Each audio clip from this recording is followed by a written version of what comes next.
If everyone is ready, let us begin. Urianger, the floor is yours.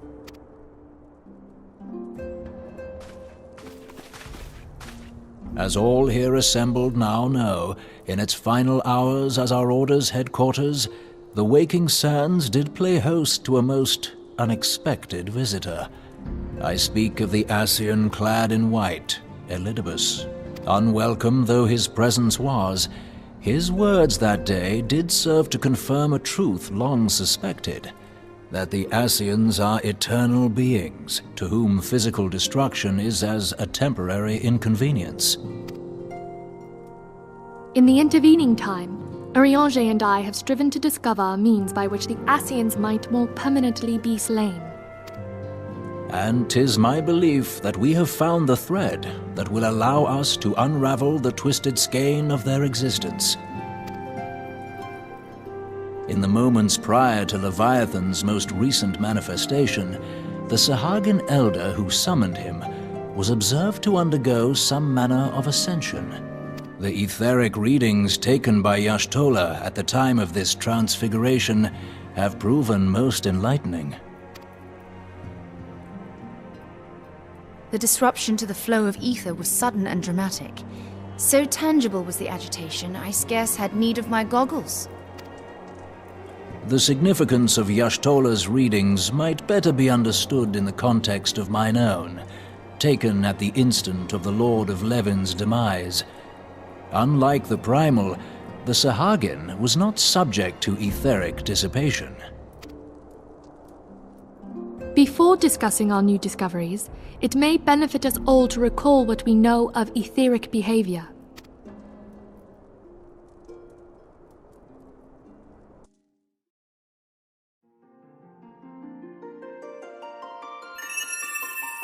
Let us begin at what some might call the end.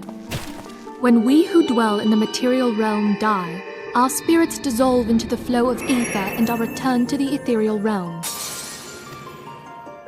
In turn, the restless energy which suffuses that plane streams back into our world, giving rise to new life.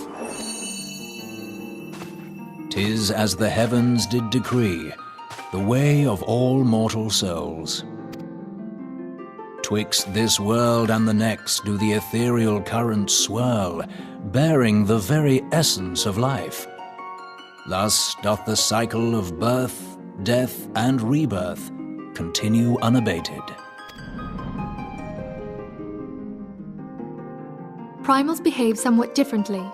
In order to manifest and then maintain a physical presence in this realm, they must consume vast quantities of ether, most often in the form of crystals. Though they may seem to live, their flesh is but ether given shape. Thus, a defeated primal leaves behind no broken corpse. Rather, the essence of its form seeps back into the land whence it came, and the energy of its shattered spirit is called back to the ethereal realm. And there it waiteth, till next the prayers of the faithful do draw it forth from the sea of ether, to take their offering of crystals and make for itself a new body.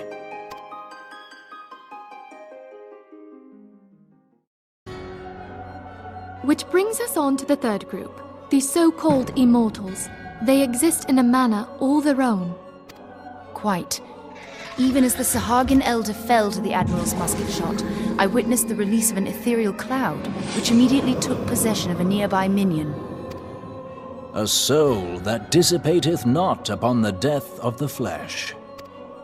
The secret of life everlasting, and in the claws of a Sahagin no less. But I wonder, what would happen to one of these obstinate spirits, should there be no suitable host for it to claim? If mortal death entails a return to the ethereal realm, it seems doubtful that the soul of an immortal would venture there. Nay, it merely withdraweth the distance, unto the shore of the ethereal sea, perchance, but no further.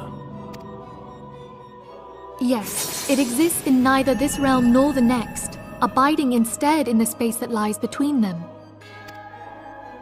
The Ascians took control of Thancred by means of a crystal of darkness, an artifact which, if our theories are correct, serves as a gateway to the place I have just described. I was hoping people had forgotten about that. I am sorry, my friend. For a mercy, the weary road of our research hath brought us unto an answer. The Sahagin ascended to an immortal state, but he did not possess a crystal of darkness through which to flee this realm. Thus was he consumed by Leviathan. If we could entrap the spirits of defeated Ascians in like manner, and thereby deny them resurrection...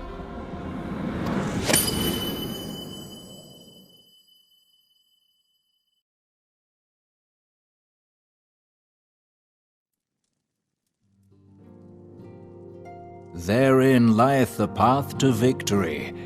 Thou art most perceptive, my lady.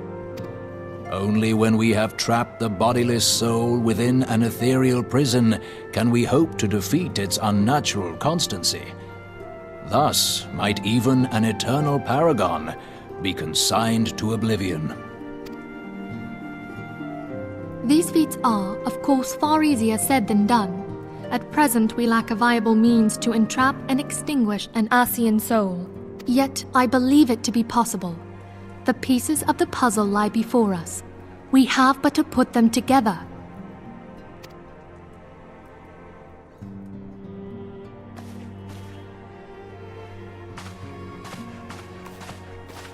I will depart at once to convene with the sages of Sharlayan.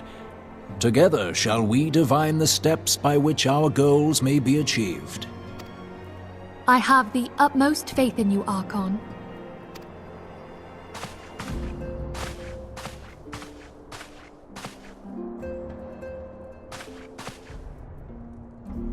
Beg pardon, antecedent, but I would raise one final matter. Even now, a Sharlayan survey party seeketh to ascertain the fate of the students of Baldessian. Their findings shall soon be known to us. Though you harbor feelings of dread, I bid you surrender not to sorrow, but abide instead in hopeful prayer. I shall, Archon. Thank you.